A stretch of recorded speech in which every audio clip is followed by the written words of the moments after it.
Olá, meu nome é Diógenes, sou professor de Física e hoje a gente vai ver um tópico da Física chamado termologia.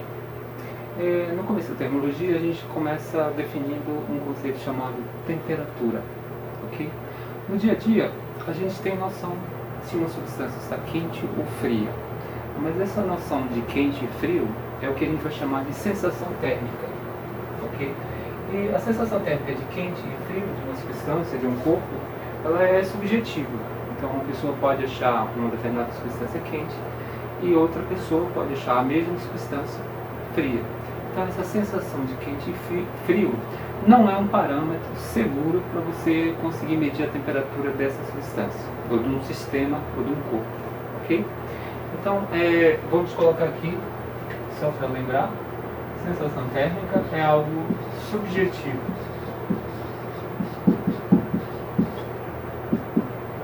Ou seja, cada pessoa pode ter uma sensação térmica diferente, por exemplo, da temperatura do dia, né?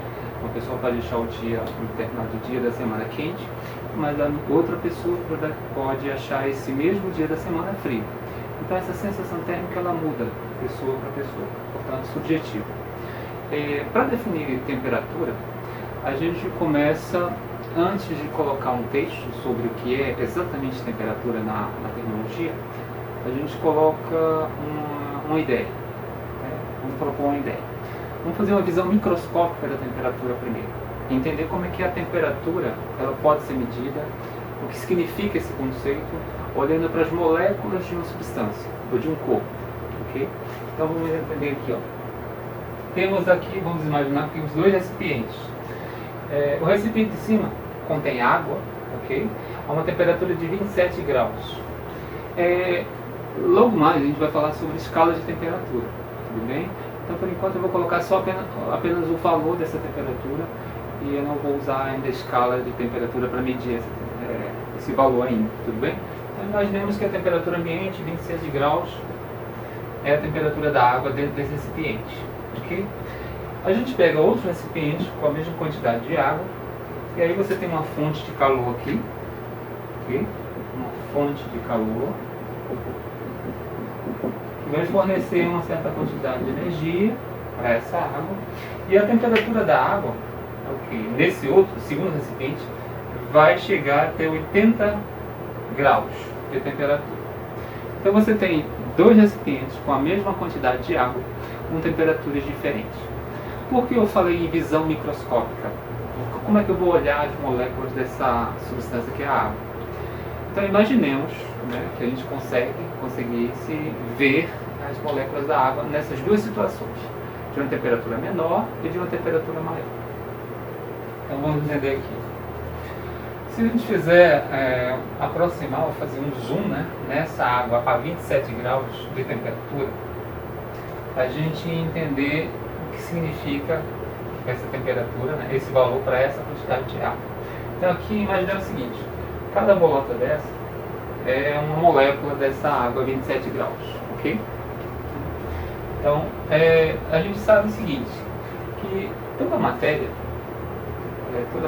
ela possui átomos, e, por exemplo, a água tem átomos que formam as moléculas. E elas têm uma certa vibração, ok? Ou seja, existe um certo movimento nessas moléculas, seja para a água, seja no estado sólido, seja no estado líquido, no estado gasoso, ok? Por exemplo, se você tem um sólido, você tem as moléculas do sólido, de um material sólido, de uma colher de metal, por exemplo, e elas vibram, mesmo a temperatura ambiente. Então existe uma certa vibração. Então vamos imaginar a vibração das moléculas da água, e aí eu coloquei algumas ranhuras aqui para mostrar essa vibração. Então o que eu percebo aqui, a 27 graus? Que as moléculas da água, são essas bolotas aqui, para ficar mais fácil de representar, elas têm uma certa vibração a essa determinada temperatura, 27 graus, ok? O que acontece na outra situação? Quando eu pego a mesma quantidade de água, e aí eu tenho uma fonte de calor, eu forneço energia para a água, né, forneço calor, e aí a temperatura aumenta. Olha aqui, temos uma quantidade maior de temperatura. E aí o que acontece com as moléculas de água nessa situação número 2? Então, para diferenciar, a gente nota o seguinte, que as moléculas de água, aqui aqui, cada uma delas, elas estão vibrando mais. Então, a uma temperatura maior, você percebe uma vibração maior dessas moléculas, né? No caso da água. Então, essa diferença com relação ao estado, né, de agitação das moléculas é o que a gente depois vai definir como temperatura, ok? Então, vamos só anotar isso aqui. Vamos anotar assim. O que eu percebo se eu conseguisse ver, né, as moléculas da água a 27 graus? Eu percebo uma menor, eu vou comparar, ok? A situação 1 e a situação 2. Situação número 1. Situação número 2 é quando eu aqueço a água a uma temperatura maior. Então eu vou comparar as duas situações. Aqui o que eu percebo? Eu tenho as moléculas de água, tenho uma menor agitação. É o que eu estou visualmente percebendo, né? Se fosse possível observar as moléculas. Se fosse possível, ok? Então eu tenho aqui uma menor agitação das moléculas. Então vamos anotar. Menor agitação das moléculas. Esse é o que a gente observa, né, nesse experimento, ok? E o que eu percebo mais? É que existe uma menor agitação porque a temperatura da água nesse momento é 27. Mas quando a temperatura aumenta para 80, eu percebo uma maior agitação dessas moléculas. Então, na situação número 2, eu percebo uma maior agitação térmica das moléculas. Vou colocar maior agitação.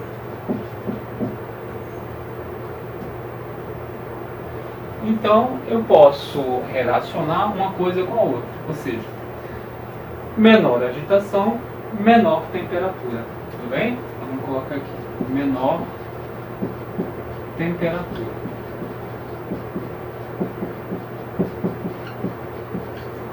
E quando eu tenho uma maior agitação, visualmente eu percebo isso, é porque eu tenho uma maior temperatura. Vou colocar aqui. Existe uma relação entre essas duas coisas, ok? Maior, que a gente vai chamar depois de temperatura. Maior temperatura.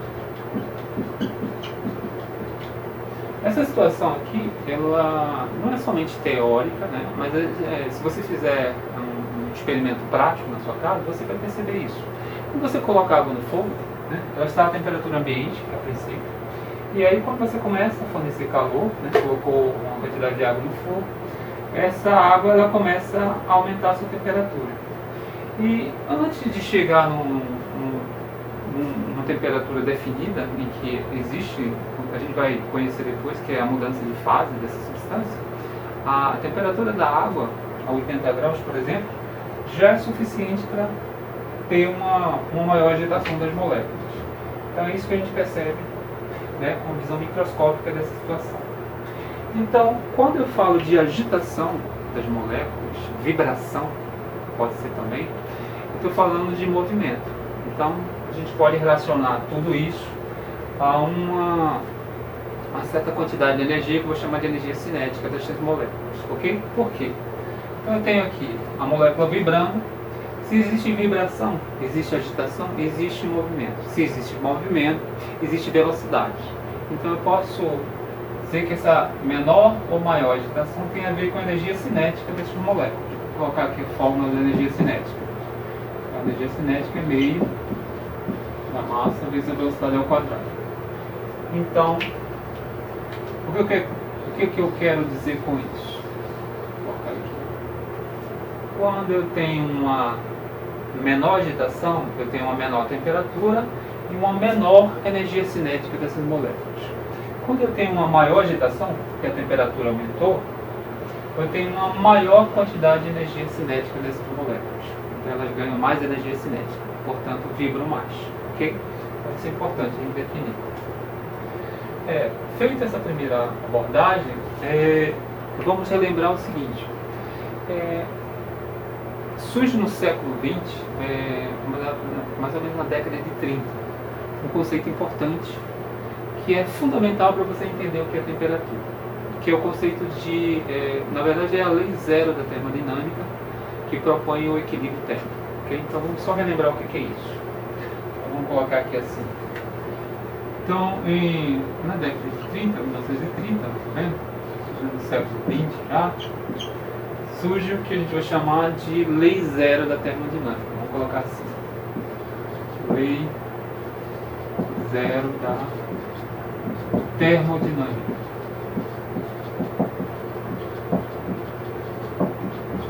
O que essa lei zero faz? Então, é uma proposta muito simples, mas fundamental para você entender temperatura. Bem, seguinte, se você tem três corpos, imagine você tem três substâncias dentro de um sistema isolado do ambiente externo.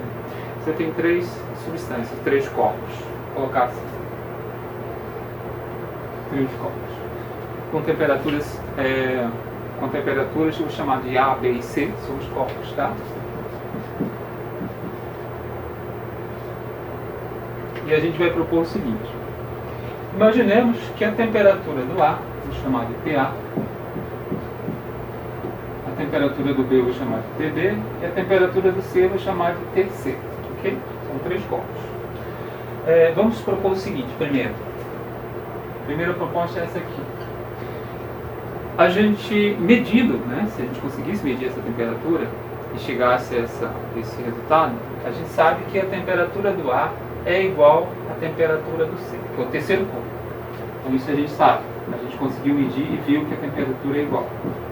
Ou seja, de alguma maneira eu consegui medir, tá bom? A temperatura do primeiro corpo é igual à temperatura do terceiro corpo. Tudo bem? E a gente também conseguiu medir que a temperatura do segundo, PB, é igual à temperatura do terceiro corpo também. Então a gente pode concluir daí o seguinte. Se os dois primeiros corpos, A e B, estão em equilíbrio térmico, ou seja, a gente vai ver que equilíbrio significa temperaturas iguais, eles estão em equilíbrio térmico separadamente com um terceiro corpo, C, então isso significa que o primeiro e o segundo corpo estão em equilíbrio térmico entre si. Olha, essa é a conclusão.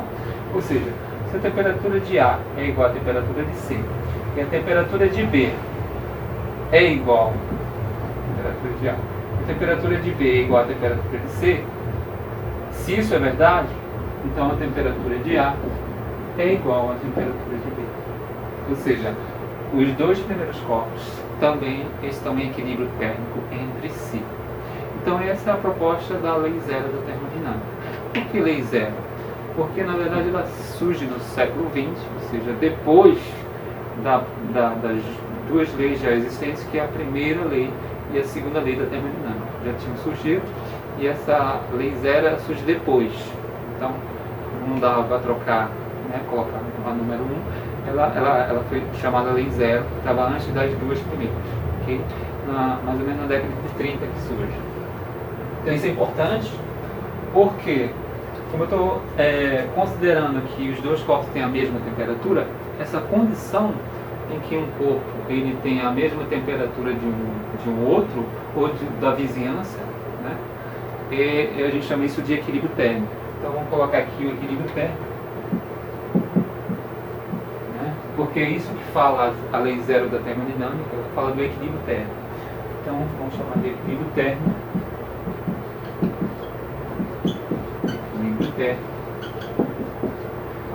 E aí eu vou só falar o que significa, está dentro dessa proposta, né?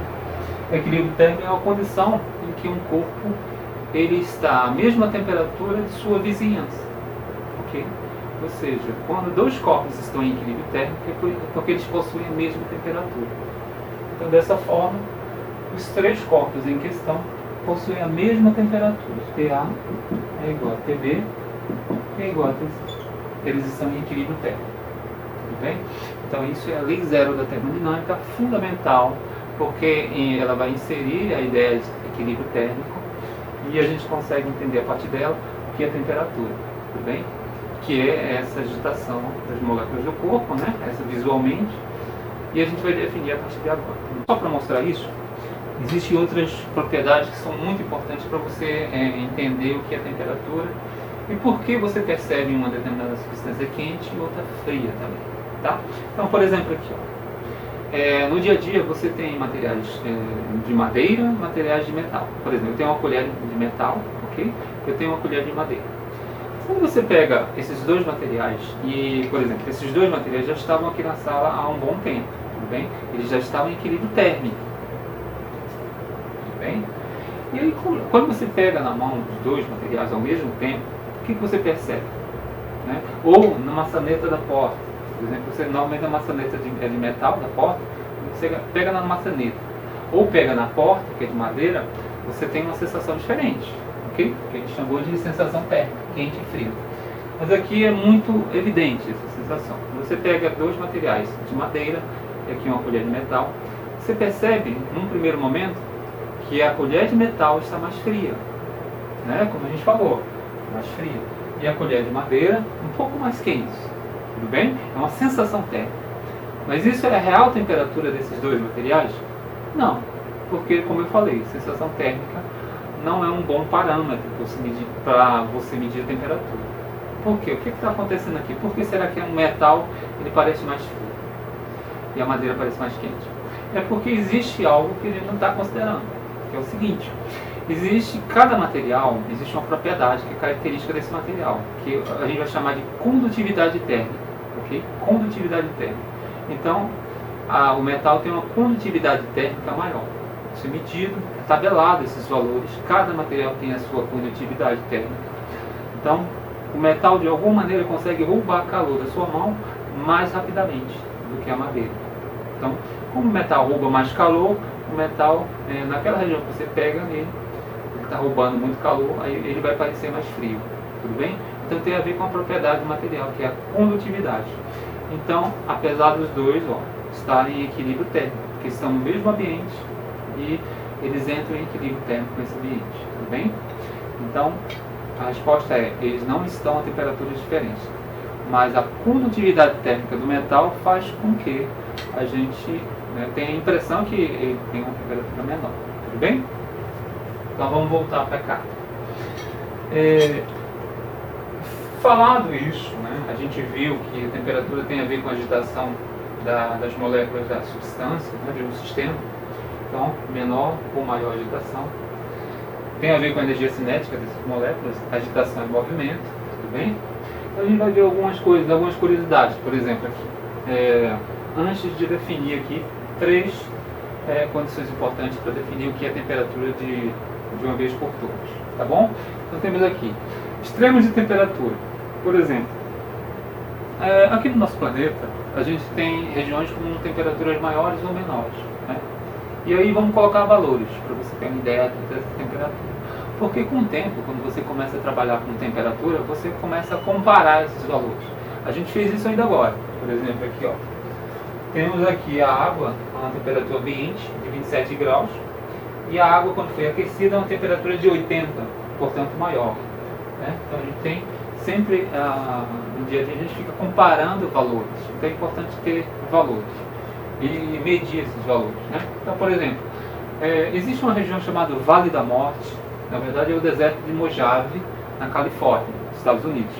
E lá a temperatura média, em algumas épocas do ano, chega a 56,7 graus. 50 positivos, tá? 56,7 graus. Na verdade, eu já vou antecipar um pouquinho.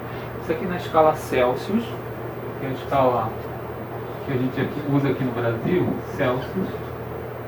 Aqui está 56,7 graus Celsius. Então, nesse deserto, que a gente vai chamar de Vale da Morte, lá nos Estados Unidos, a temperatura chega em algumas épocas do ano a esse valor. Tá bom? Então, a temperatura é muito alta, né? Considerando que aqui na nossa região a gente tem temperaturas de 35, um pouco mais, então é uma temperatura bem alta. Mas é um deserto, né?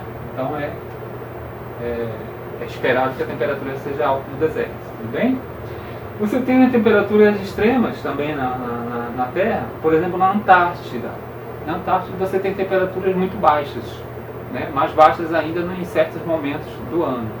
Por exemplo, você tem temperatura que era positiva, você tem temperaturas negativas de 86,2 graus Celsius negativos, abaixo de zero, tá? Que equivalem numa escala que é usada nos Estados Unidos, por exemplo, a escala Fahrenheit, que equivale a isso aqui, a menos 128,6 graus Fahrenheit, aproximadamente, tudo bem? Ou seja, na superfície da Terra você tem regiões de extremos de temperatura, né? Muito grandes ou muito pequenas, abaixo de zero, tudo bem? Então são esses os valores, só para a gente ter uma noção. E você tem, né, no sistema solar, por exemplo, você tem no próprio Sol, no núcleo do Sol, valores, né, pelo menos no nosso sistema solar, é o maior valor de temperatura que existe no nosso sistema solar.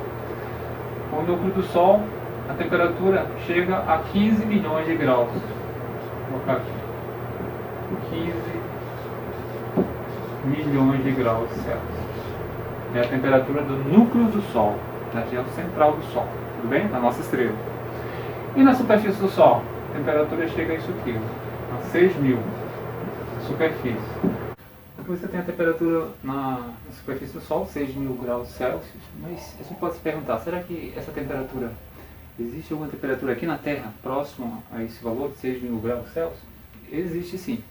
No núcleo da Terra, você tem temperaturas dessa ordem, de até 6.000 graus Celsius, ok? Então, você tem muito próximo a gente, quer dizer, no núcleo da Terra, temperaturas desse valor, né? Próximas a esse valor da superfície do Sol. Ok, então vamos agora escrever o que é temperatura. A partir de toda essa explanação, de tudo que foi falado até agora, a gente vai definir o que é temperatura realmente. E aí eu vou colocar 3 itens importantes para definir temperatura, bem? Primeiro, temperatura é uma grandeza. É uma grandeza física, né? É uma grandeza física, por quê? Porque ela pode ser medida. Então, grandeza física é tudo aquilo na física, né, que tem um conceito e pode ser medido. Então, a gente chama de grandeza física. É uma grandeza que caracteriza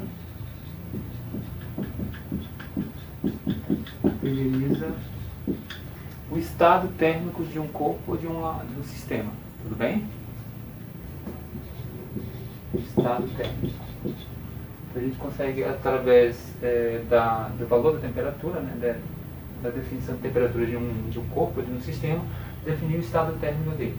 Né? Por exemplo, aqui, menor agitação, maior agitação térmica. Então, estado térmico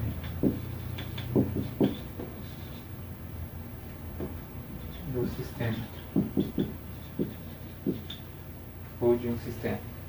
E, como a gente viu também, temperatura é uma medida, né? Que a gente consegue calcular o valor, então, portanto, a gente consegue medir essa temperatura, então é uma medida. E tem a ver com a agitação térmica, né, das moléculas. Então a gente pode escrever que temperatura é uma medida do grau de agitação térmica.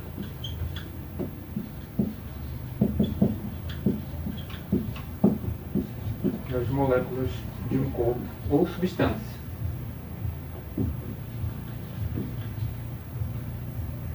De um grau de agitação. Como a gente consegue medir, é uma medida. E a gente pode escrever também que, como a gente tinha relacionado, né, a agitação das moléculas com a energia cinética, e seria impossível medir a energia cinética de cada molécula, então a gente pode dizer que temperatura está associada à energia média dessas moléculas, energia cinética média. Então, temperatura está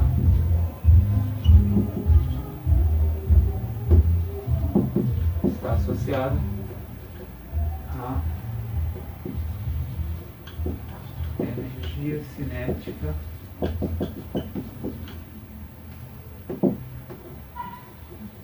média das moléculas. Como a gente viu, as moléculas possuem agitação, vibração, portanto possuem energia cinética. Tá? Então, a temperatura também está associada à energia cinética média dessas moléculas. Então, com tudo isso, você consegue definir o que é temperatura. Então, a partir dessa ideia, o que é calor? Né? Calor é energia térmica em trânsito, ou seja, o calor é sempre a energia trocada entre dois corpos com temperaturas diferentes. Então, para existir calor, tem que existir uma diferença de temperatura entre os dois sistemas, entre os dois corpos. E haverá, devido a essa diferença de temperatura, essa troca de energia térmica, que a gente vai chamar de calor. Okay? Então a gente pode começar aqui falando, considerando o calor como energia térmica em trânsito. É interessante notar que o calor ele sempre vai passar do mais quente, do corpo mais quente para o corpo mais frio, espontaneamente, ou seja, um processo natural. Então se você considerar uma xícara de café, né, com um café quente, imaginemos o café a uma temperatura de 50 graus Celsius. E o ambiente, né, a temperatura ambiente, imaginemos que a xícara de café está em cima da mesa e o ambiente está a 27 graus Celsius. Então, haverá, nesse momento, você vai considerar uma troca de calor entre o café e o ambiente, o ar que está envolvendo essa xícara. Então, essa troca de calor, né, energia térmica, do café, que é mais quente, para o ambiente que está mais frio. Então, daqui a um certo tempo, né, depois de um certo instante, alguns instantes, esse café ele vai entrar em equilíbrio térmico com o ambiente. E é por isso que o café esfria, se você colocar o café quente em cima da mesa, né, aberto, numa xícara. Tudo bem? Então o equilíbrio térmico é o processo final dessa troca de calor. Quando acontece o equilíbrio térmico do café com o ambiente, né, o ar que está em volta, aí aconteceu o equilíbrio térmico, cessa a troca de calor, o fluxo de calor. Muito bem. Feito isso, vamos considerar o seguinte, o calor, se você fornece calor, por exemplo, para a água, vamos considerar o caso da água, tá? Então aqui você tem mudanças de estado físico. Considerando a água, se você fornece calor para a água, aqui ela está no estado sólido, né? O gelo, você vai fornecer energia, calor para a água no estado sólido, aqui você tem energia. Lembrando, essa energia térmica é o que a gente vai chamar de calor. A água, à medida que ela atinge determinadas temperaturas, ela vai mudando de fase. Então você tem aqui o primeiro processo, né, nas mudanças de estado físico. A água no estado sólido, ela vai passar para o estado líquido, e essa mudança de estado físico, a gente vai chamar de fusão. Tá? A fusão ocorre a 0 graus Celsius, no caso da água, vamos colocar aqui, 0 graus Celsius. Então esse processo aqui, a gente vai notar até o final, é um processo endotérmico, ou seja, a substância ela precisa receber calor e aí ela vai mudando de fase. Então, ela está recebendo calor, tudo bem? Muito bem, a fusão é a passada do estado sólido para o estado líquido. Tá? Dá o exemplo da água. Você tem em seguida a fusão, passou para o estado líquido, a água ela vai, para virar gás, para ir para o estado gasoso, ela precisa receber mais calor, né? E aí ela vai vaporizar. Então a vaporização é o processo seguinte, quando a água está no estado líquido e ela vai passar para o estado gasoso. Tudo bem? Mas vaporização, existem três tipos de vaporização, basicamente. Os mais importantes tipos são dois: a ebulição e a evaporação. Todos são tipos de vaporização. Tá? E eu vou falar um pouquinho da calefação, que também é uma vaporização. Então o que eu tenho aqui? Se no primeiro momento a fusão é a passagem do estado sólido para o estado líquido, né? Eu tenho do estado sólido para o estado líquido. Na vaporização, eu tenho a passagem da água do estado líquido para o estado gasoso. E dentro da vaporização tem três tipos diferentes. Então, vamos falar um pouquinho sobre isso. A vaporização ela pode ser, essa mudança, né, do líquido para o gasoso, pode ser através da ebulição. A ebulição é um processo, cada substância tem o que a gente chama de ponto de ebulição. É um ponto fixo, né, para uma determinada substância, em que ela muda de fase. Ela passa do estado líquido para o estado gasoso. Então a ebulição depende da substância, é uma característica de determinadas substâncias. Por exemplo, a água, ela entra em ebulição a 100 graus Celsius. Vou colocar aqui. Ou seja, quando a água atinge a temperatura de 100 graus, ela começa a mudar de estado físico, ou seja, ela passa do líquido para o estado gasoso. Essa mudança de estado, ela, no caso da ebulição, é um processo um pouco turbulento, né, vamos dizer assim. E você percebe isso colocando água no fogo, quando está fervendo, é um processo bem turbulento, aquela movimentação no líquido. Tudo bem? Ok. Mas a ebulição acontece a 100 graus Celsius, no caso da água, a condições de pressão e temperaturas, né, a condições de pressão normais. Por exemplo, ao nível do mar, isso acontece, 100 graus. Agora, se você tiver uma maior altitude em relação ao nível do mar, uma altitude maior, a temperatura de ebulição tende a diminuir, porque você tem uma pressão atmosférica menor, e isso vai influenciar. E a gente vai poder falar depois sobre isso, numa outra aula, tudo bem? Agora, vale a pena mencionar que se você colocar um recipiente com água dentro de um ambiente em que você consiga controlar a pressão, se você diminui a pressão desse ambiente, essa água ela pode entrar em ebulição a uma temperatura menor que 100 graus. Isso acontece como? Por exemplo, a gente vai chamar de câmara de vácuo. Então você coloca dentro de uma cúpula e nessa cúpula você coloca um copo com água, por exemplo. Então dá para resgatar um vídeo como esse, mostrando isso. Eu vou depois deixar um link.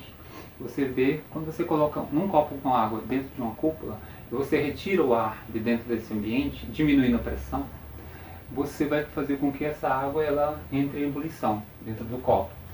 Então essa água ela tende a mudar de estado físico, com a diminuição da pressão. Você está tentando fazer um vácuo dentro dessa câmara de vácuo, ok? Mas aí você precisa usar uma bomba de vácuo para fazer isso, tudo bem? Então, a uma baixa pressão, se você diminuir a pressão, a temperatura de ebulição da água tende a diminuir, que seria 100 ao nível do mar, mas ela diminui a uma altitude maior, porque a pressão é menor também, tá bom? Então dá para fazer essa simulação dentro de uma câmara de vácuo. E aí a gente pode imaginar que, se você tem, imaginemos você com um copo de água no espaço sideral, lá fora, no vácuo. Então você poderia esperar que essa água no vácuo, se você estiver fora da nave espacial, né, essa água ela tenderia a entrar em ebulição e sumir dentro do recipiente, né? Então isso também dá para ser mostrado em vídeo no YouTube, tá bom? Depois eu vou tentar deixar o link disso aí. Muito bem, mas é vaporização. Então a ebulição é um processo de vaporização, é passar do estado líquido para o estado gasoso, tudo bem? O segundo tipo importante de vaporização é a evaporação. A evaporação, diferente da ebulição, não acontece a uma determinada temperatura fixa. Então, a gente tem a fusão a 0 graus, a ebulição a 100 graus, por exemplo, né? O processo de ebulição. Então, o que acontece? A evaporação vai depender da temperatura. Quanto maior a temperatura, maior a evaporação. A roupa no varal ela vai secar, essa água da roupa, ela vai evaporar. E a temperatura do dia vai determinar a rapidez com que essa evaporação acontece. Então, quanto mais quente o dia, mais rápido a roupa no varal seca. Tudo bem? E ela vai depender também da área superficial. Por exemplo, se você pega um líquido mais volátil, por exemplo, éter ou álcool, e derrama numa mesa. Então você aumenta a área superficial do líquido e aí ele evapora mais rápido. Então depende da temperatura e depende da área superficial livre do líquido, tá bom? Então esse é um processo, não tem uma temperatura fixa para acontecer a evaporação. Ok. Mas também a evaporação é passar do estado líquido para o estado gasoso, ou seja, é um tipo de vaporização. E o último tipo, você coloca água ou um líquido qualquer numa chapa quente, numa frigideira muito aquecida. Então, como a temperatura está muito alta na chapa quente de metal, se você colocar algumas gotas de água, você vai notar que essas gotas de água elas vão entrar num processo de vaporização. Elas vão passar do estado líquido para o estado de vapor.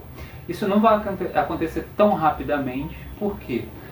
Porque existe um fenômeno aí relacionado a essas gotas, quando caem numa chapa muito aquecida, e vai criar uma camada nessas gotas. Você tem a gota de água aqui. Então, nessa camada superficial da gota de água, ela vai se transformar no estado gasoso, vai virar gás, e a parte interna continua líquida,